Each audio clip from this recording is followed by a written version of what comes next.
and welcome back to Big Match of the Day. We're going to go back to May 1982 now. We've looked at a lot of games that had a lot riding on it, a lot of important games. Today we're going to look at something which had absolutely nothing riding on it. This is the ultimate dead rubber. So in what was possibly the best week of the club's history, certainly to that point, on the Tuesday previous to the game we're going to look at against Leicester City, Watford beat Wrexham 2-0 to reach the top tier of English football for the first time ever. It was glorious, the pond was invaded, all the usual sort of stuff.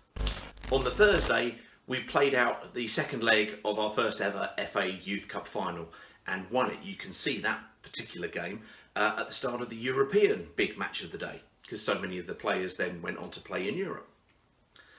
So we came to the Saturday and a fixture against Leicester. We were already up, they were running for promotion, they really wanted it. So they included people like Gerry Lineker in the team. So if you know him from Match of the Day, here's when he was young and playing. Let's see how we got on. Barnes looking for Blissett. May the defender. Support coming from Lohman. Callahan!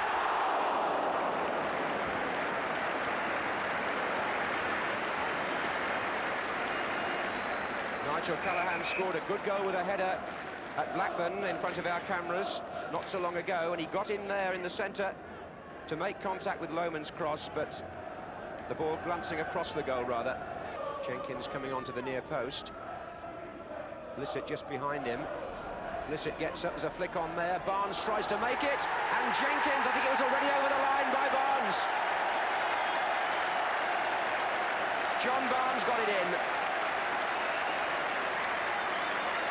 So the 18-year-old who played a part in the Youth Cup success, coming in behind Jenkins and Blissett. Wallington went to meet him, Barnes forced it past him over the line, and Jenkins was just following it into the net to make sure. 9 minutes gone.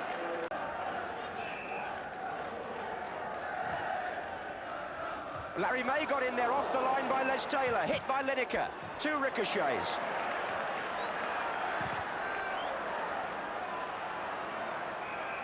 Well, the injured player back in the Watford penalty area will give Leicester perhaps concern, but they'll be disappointed there that they didn't equalise. Larry May got up well, the ball beat goalkeeper Sherwood, but Les Taylor was in that position of his by the right-hand post to get the ball away. And there's one for Jenkins to chase, and he's in. Saved by Wallington. What a vital save it could prove to be for Leicester. The long clearance from the free kick completely caught Leicester out. Time to line the shot up, and well blocked. Now they have a free kick taken by Rostron. Jenkins and Sims up together. Here's Taylor. And Wallington saw that late. There were a couple of defenders in front of him as well as Luther Blissett.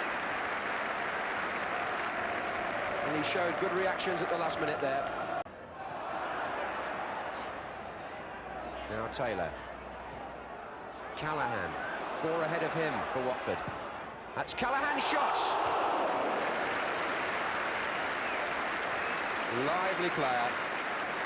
Always ready to try for goal. Not put off by the distance.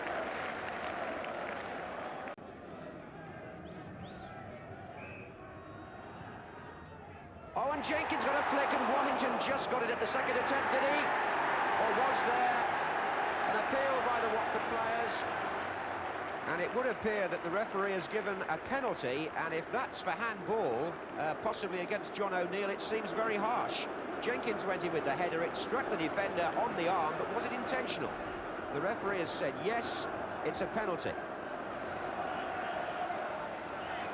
Penalty now to be taken by Luther Blissett.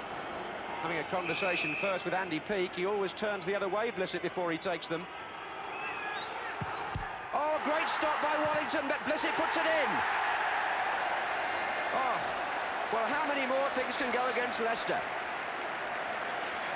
The goalkeeper, Mark Wallington, made a fine save from the penalty. He read it well, but Blissett went in to make it 2, and Jock Wallace needs now all the character that he's claimed his team's had all along. Jenkins a threat again there, it was away by O'Neill. Here's Callahan. Blocked there by Peake, but he's still there. Blissett on the near post. Barnes! 3-0.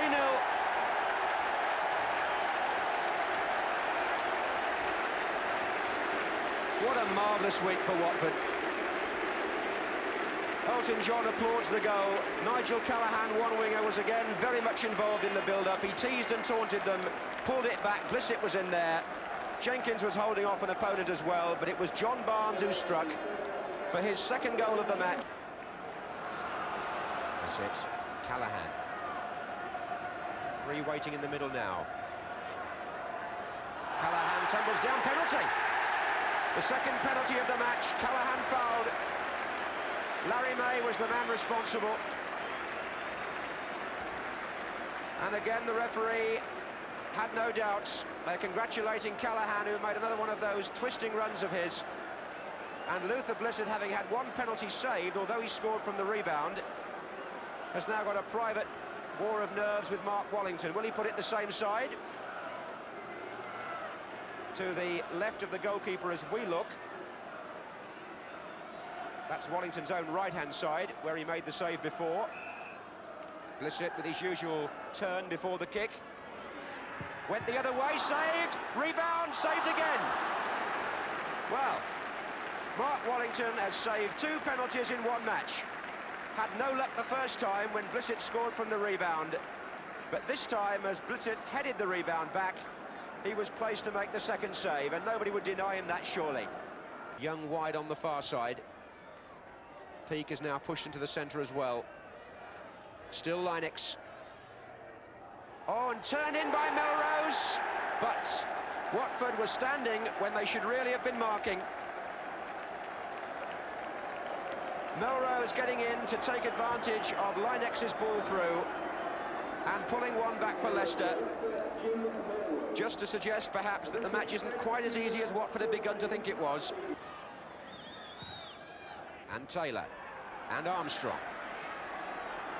Oh, held them off well there, did Gerry Armstrong. What a great stop by Wallington. Terrific piece of football. Gerry Armstrong, having just come on, showing his power and determination, striking the ball well, and a magnificent save by a goalkeeper who'll remember this match in more ways than one.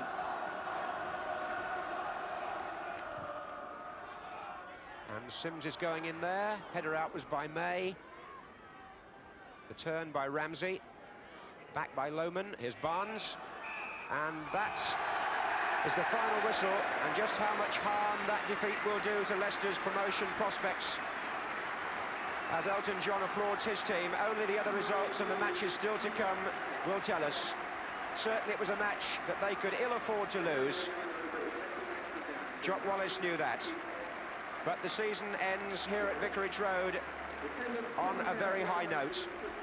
Watford, having earned their place in the First Division, now beat Jock Wallace's team at the end of a very successful week for this Vicarage Road club. And the players just gathering in the centre circle to show how they feel about the backing they've received from the fans here at Watford this season. So pretty topical there, Luther having 2 penalties saved, but he always used to follow in and would always kind of be there for the next opportunity and the next chance. Whatever happened, he would always be going for that.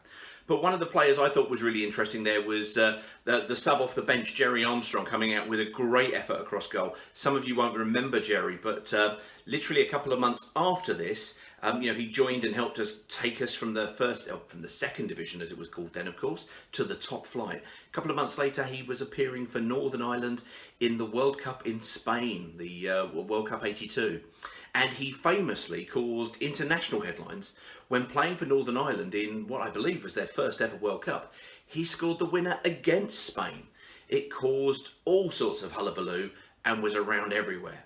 Gerry was a super player for us, and in fact he went on to score the first goal in the top flight against Everton. Super player, super level of impact. And often he almost kind of specialised in that impact sub role. If you've got to remember, back in those days, you only had one sub, so whoever you were going to bring on had to really kind of be able to go and make an impact. So sometimes he'd come in and go up front, and Luther might shift to the wing, or Luther might sit in midfield, or Gerry could play on the wing as well. Hugely flexible, versatile, and played an enormous part in Watford's move into the top flight.